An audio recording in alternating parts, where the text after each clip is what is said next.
At this video I will show you how to apply 5 design patterns for microservice using Java, and we will start right now.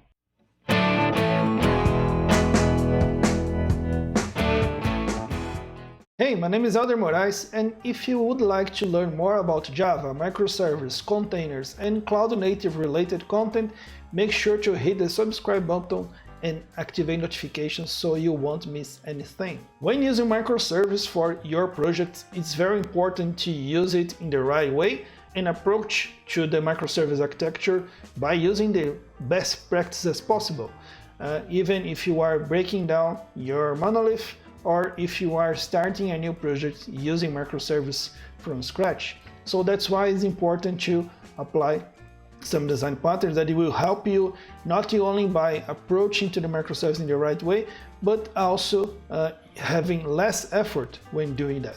And of course, there are a lot of design patterns for that. If you follow Chris Richardson, he has mapped something around 40 to 50 more design patterns. I won't cover 40 or 50 design patterns here, but I will cover 5 design patterns. And they are externalized configuration, security breaker, health check, distributed tracing, and metrics. Okay, so let's move to the screen. I will start my project here by using the code.quarkus.io, and by using it I will have my project with my basic extensions. Of course, you can build from scratch, you can use a Maven plugin. I will use code.quarkus.io. I have here already filled these fields, my group, my artifact, and I have chosen this extension. So REST client, fault tolerance, where I will have the security breaker, the health extension for health check, metrics, and open tracing. Okay, so let's download our project. There it is. Here we unzip the file.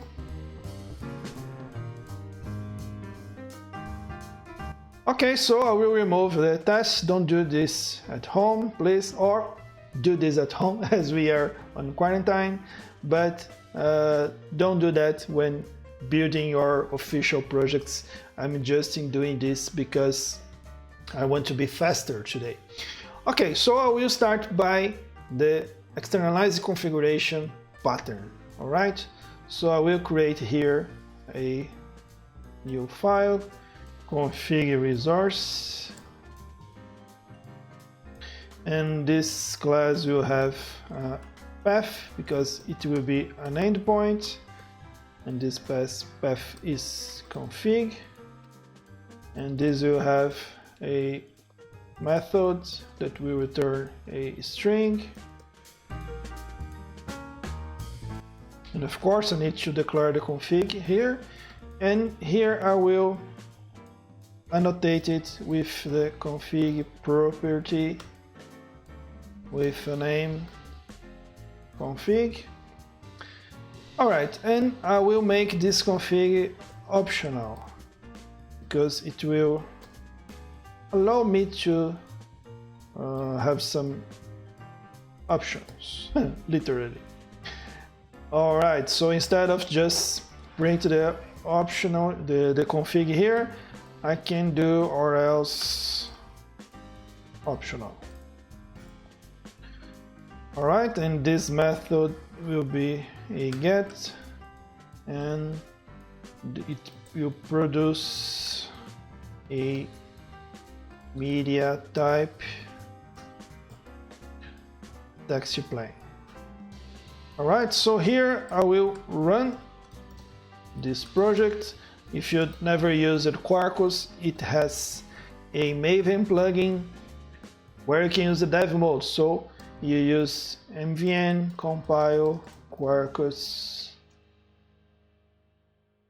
dev.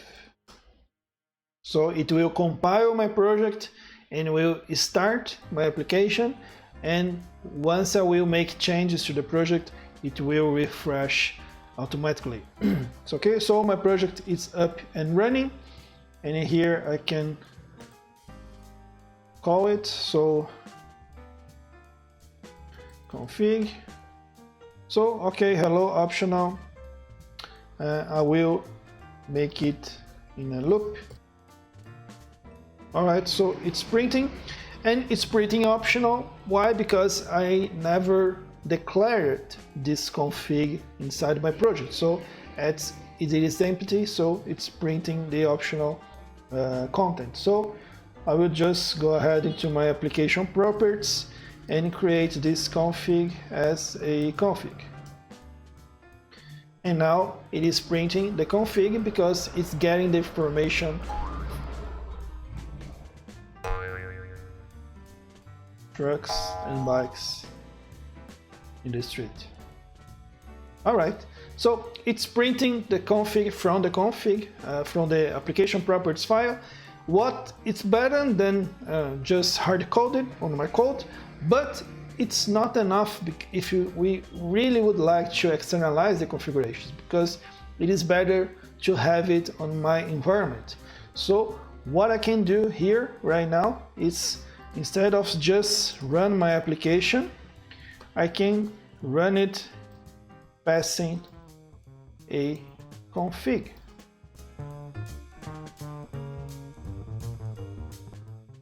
And now we have here hello Quarkus. So now my configuration is really externalized. Okay, so this externalized configuration can be your container, your server, your cluster, wherever your application is running, it can get the configuration from the environment. Okay, so this was the first design pattern, externalized configuration. The second design pattern is circuit breaker. So let's jump to the code again. And here I will create another class, circuit, and here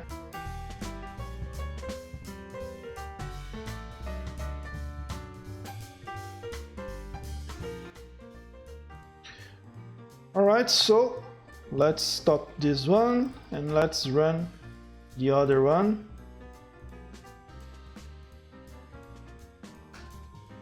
Okay, so now we have the circuit being printed here, and what we are gonna do right now is to add a timeout to this application. So timeout with a unit of milliseconds and with a value of 500, and we will make this application overpass this timeout, so it will sleep 600 seconds and I will throw this exception.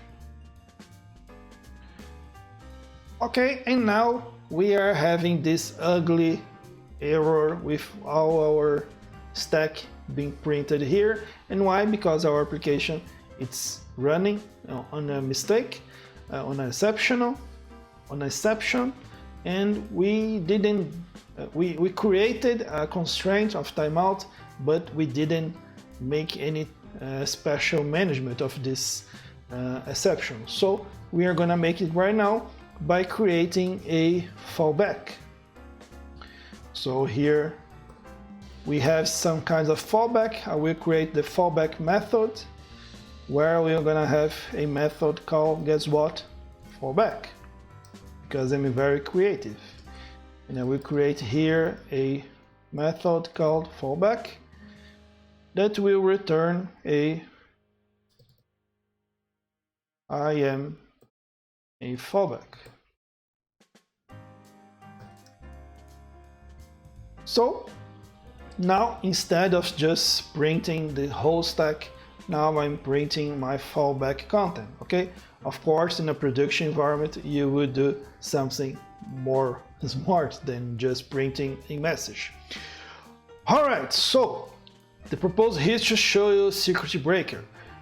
Here we have a service that is giving us a timeout, and I'm waiting all the requests that are reaching this service. It's waiting until the timeout, and then they are getting an exception,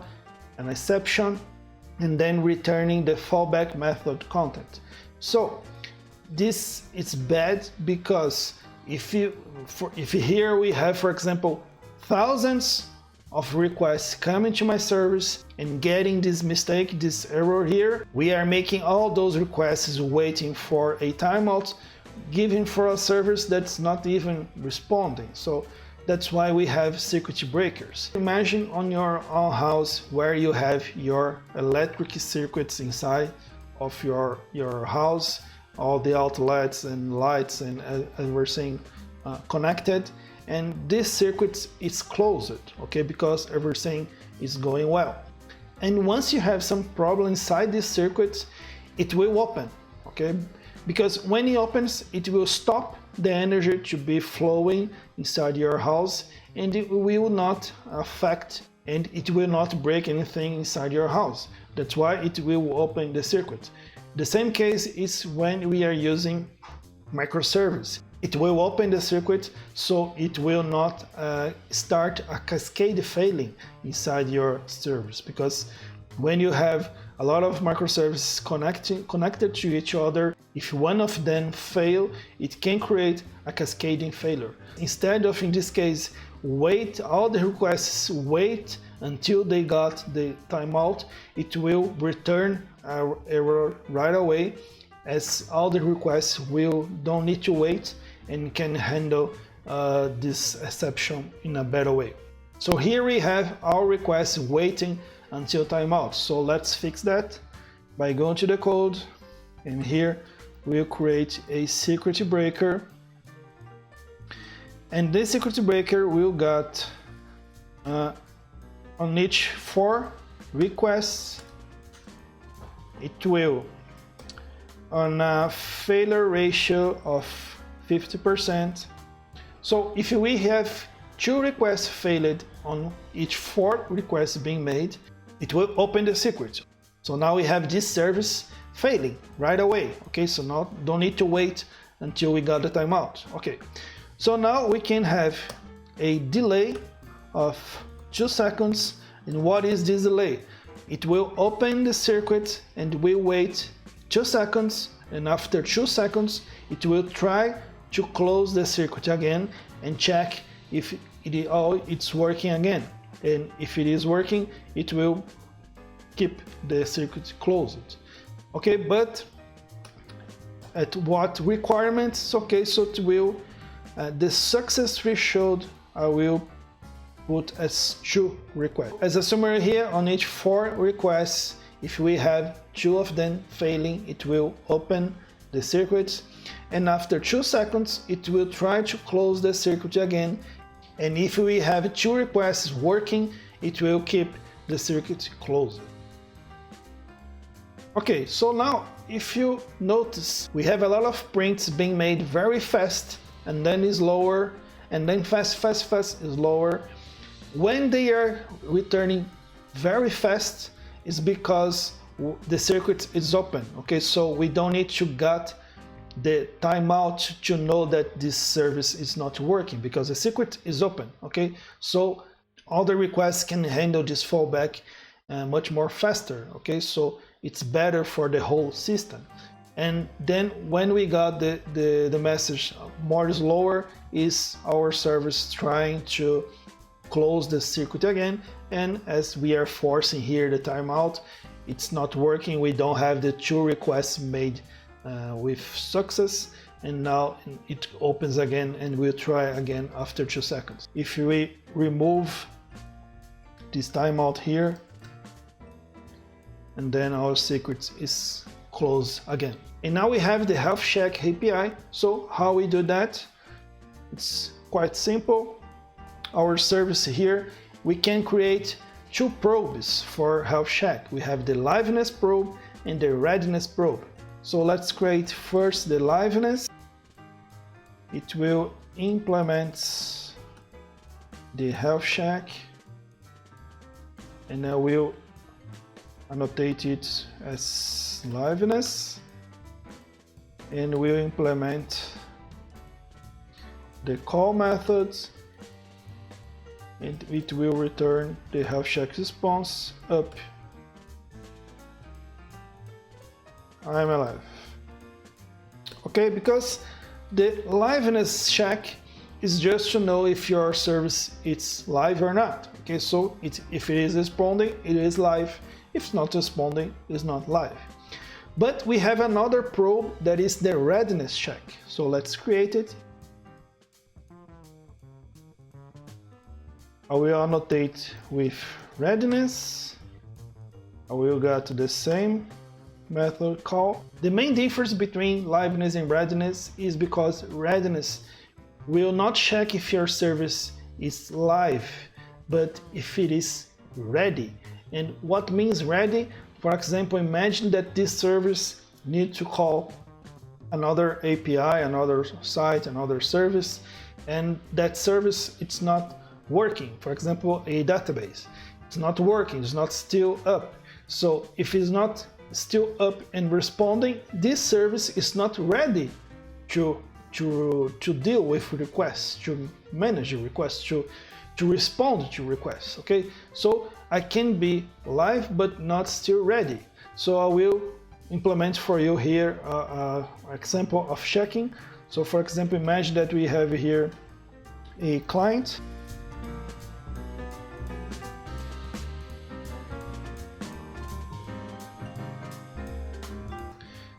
And once I got the response, I can check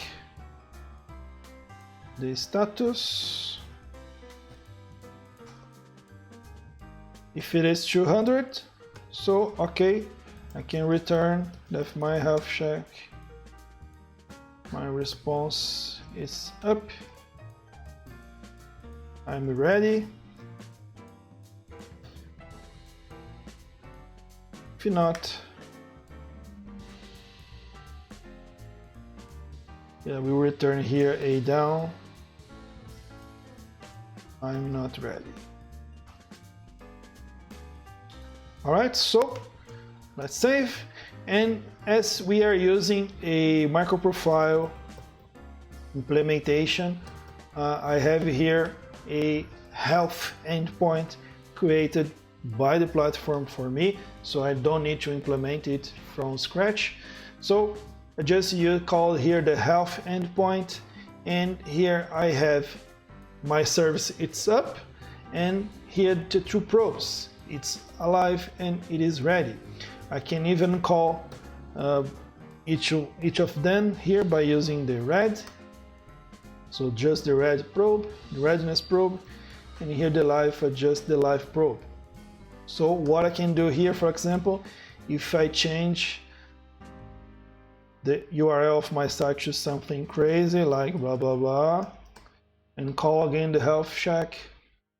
Okay, so my service is ready. Okay, my service is live, but it's not ready. Okay, so my cluster, for example, if I deploy this application into a Kubernetes cluster, the manager node will not send requests to this pod, to this application, because it's not ready. And now we will move to the distributed tracing design pattern, and this is the easiest one. I can just go ahead here and using an annotation called traced, and then boom, this service will be traced by, for example, a zip key. So here I can mark the classes, the methods that I would like to trace, so some tracing tool could use it. Okay, so this one is the simplest as possible, and for me this is the best advantage of using standards, because standards will ease your life a lot. And let's move to the last one, the matrix design pattern. So I will create here another class.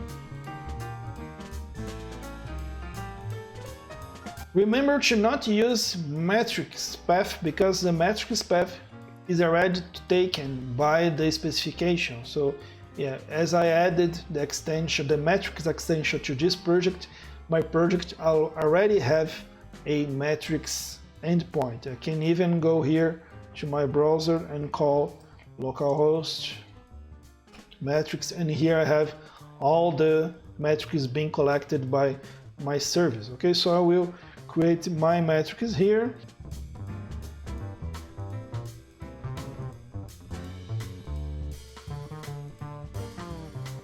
And here we'll put an annotation as a counted. The counted metric will create stats about the number of requests being made to this method in this case. Okay, so we'll got a lot of metrics related to number of requests, and I will copy and here create another one called time it, and here is another is the time it metric. All right, so the last step is just to create a path for this one. All right, so now I have here my metrics being collected from them. So what I will do here is call my metrics counted, and I will copy this guy, and I will duplicate here and call the time it. All right, so if I go here, here I have all the metrics being collected. Okay, if we would like to split some of them, I can use the base, that is the metrics that all MicroProfile implementation needs to address. We have also the vendor, in this case being implemented by Small Right, that is the MicroProfile implementation from Red Hat, but I want the application. They are the metrics that I am collecting here. So if we search here counted, so for example, the counted is being called 2097 times so far, and now the average and a lot of statistics is being collected here, and also for the timed, here we have the metrics being collected as well. That's it. I hope it's useful for you. Remember, when we are using standards, we have a lot of hard lifting of our code being reduced by the standard, so that's why I really like MicroProfile.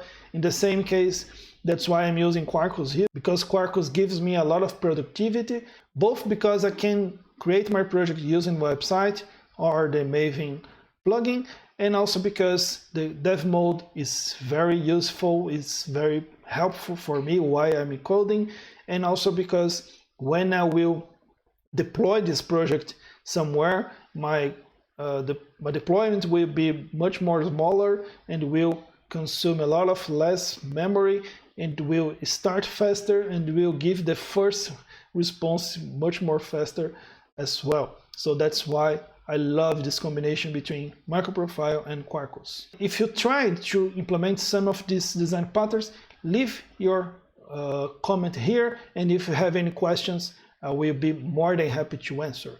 And don't forget to subscribe and hit the notifications. And if you like this content, give a thumbs up so we can spread this content for more people. See you next time. Bye bye.